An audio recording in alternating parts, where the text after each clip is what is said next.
Dhaka medical এবং CMH থেকে বৈষম্যবিরোধী ছাত্র আন্দোলনে আহত যোদ্ধারা ছিলেন। তারা উন্নত চিকিৎসার লক্ষ্যে আজকে থাইল্যান্ডে একটি স্থানীয় হাসপাতালে যাচ্ছেন।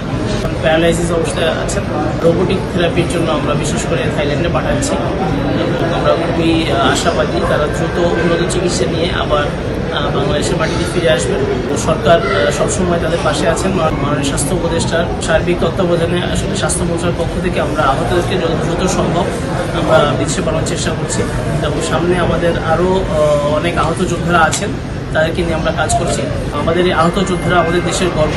আমরা চাই তাদের সার্বিক সুস্থতা এবং তারা দ্রুত আমাদের মাঝে সুস্থ হয়ে ফিরে আসুক এবং তাদের সার্বিক মঙ্গল কামনা করছি।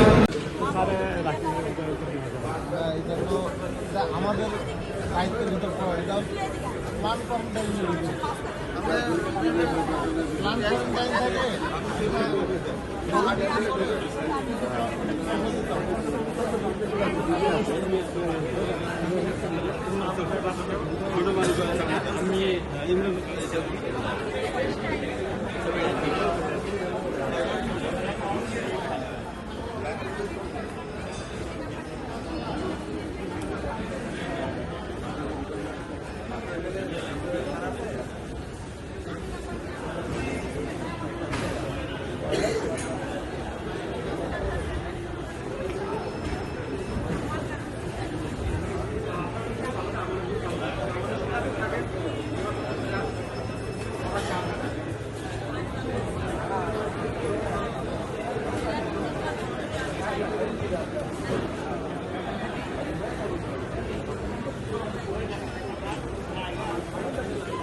ম্যাডাম ঢেকে দিলে হারুন ভাই